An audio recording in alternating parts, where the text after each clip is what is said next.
let them do it if I really truly believe that they had a certain talent. And if I really heard it and I thought they could make it and they could practice and do it right, I would let them do that, but I would want to be manager. I would want to manage the career. Kind of like what Taejina does for Iru. Yeah. You know? Kind of like what Sorundo does for Onyu, not Onyu, but his son, right? Yeah. Kind of like basically what all mothers or fathers, stars that have that experience would do. For example, Changnara, her father also does that too. I would want to do it like that, you know? The entertainment industry is a very tough industry. There are a lot of other forces there that can be very negative. What people see on stage and on screen and on the TV screen is a very short snippet of their everyday lives. The dark side, there is a dark side in entertainment, whether it's American entertainment or Korean entertainment, and it exists behind the screen. And of course, you can't protect your kids from that 100%. But I would want to, you know, at least be there to warn them, you know. So I would want to do that. And I would ask them that they maybe pursue a career, maybe in journalism, maybe, you know. If you want to do broadcast journalism, I think you could do that. Something that, that I think, you know, you can carry on for a long time, because an entertainer, you don't know how long you can make that last. That's right. You know?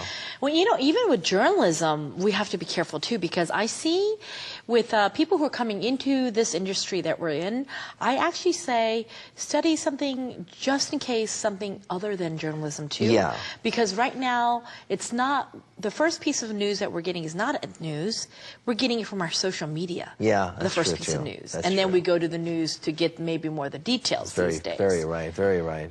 You're right, you're 100% right. Social media, as well as the internet, along with smartphones, handhelds, you know, these things have put information right literally, really literally at your fingertips. We thought the internet was for giving information to you at your fingertips, but now this is a whole new level with some of the new things that are coming out, such as, for example, Google. They're trying to come up with like a heads-up display where you have these glasses that have a screen, and everything's going to be projected.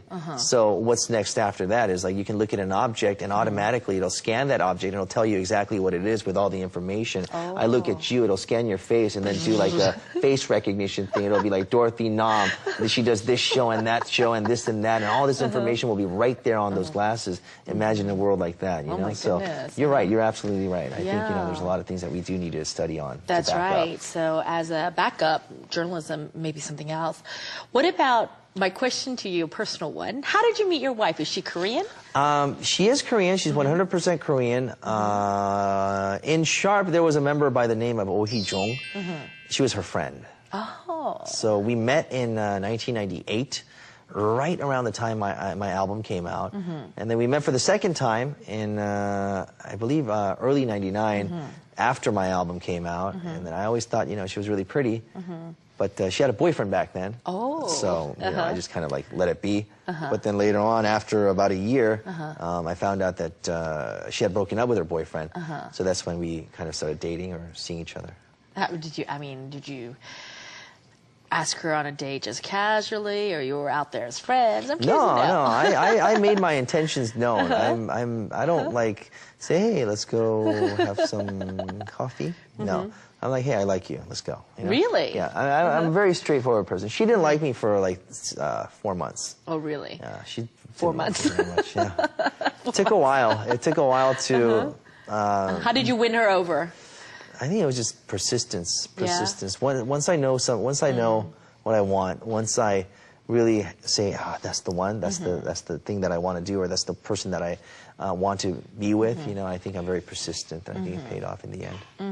That's fabulous.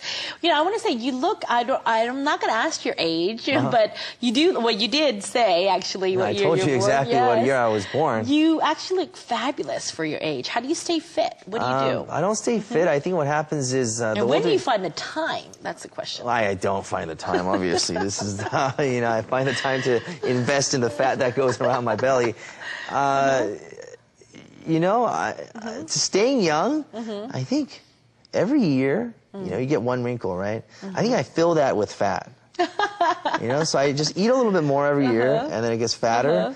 And you really don't have time for the wrinkles to form because it's constantly like having sort of like a natural filler, you know? No, but I just run, basically. Yeah. I just run. Oh, good. I used to do a lot of working out a long time ago and built my muscle mass up to a certain point, but I just found out after the age of 30, I mean, unless you're a professional athlete and you have that much time to dedicate into your body, it's really tough. But one of the best exercises that a lot of people take for granted is walking. So if you just walk 1 hour a day, if you just walk 1 hour a day and give yourself that much, then you can stay fit. It's very good. Wow. Now, are you walking around the neighborhood, walking with your kids, or what do you do? How are you doing? Are you walking to work?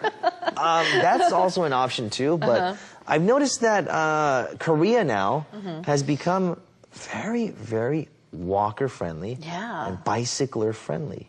You see all these little bike paths that they're making. It's everywhere, especially in Seoul. When you look around the neighborhoods, there's always some place where you can go. They have these little creeks where you have, they have trails. I mean, you have everything that's available right there. And as long as, you know, you're around a certain residential area, you'll be able to find a place where you can exercise. Now, in the first show, we talked about all the different positions that you have. We have like over 11 titles of different positions of jobs that you do. Is there anything that you haven't tried your hand at and you'd actually like to try?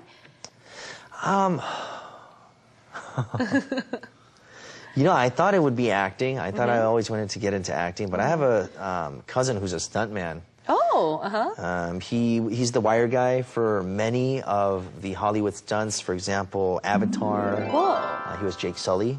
Oh. All the stunts that you see Jake Sully do. Although it's computer generated, there is a stuntman that's doing those moves, motion capturing, right? There's also the Amazing Spider-Man, which is the movie that's coming movie out. that just came out on Spider-Man. He did He's a lot. in there yeah. too, as a stunt. He also did much of the fight coordination for G.I. Joe with Lee Byung-hun. Oh, wow. Both G.I. Joes.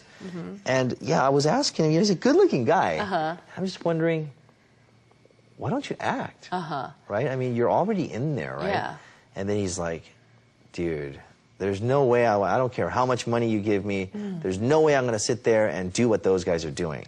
And I'm like, why? Why? He's like, sometimes they're going through takes after takes after takes.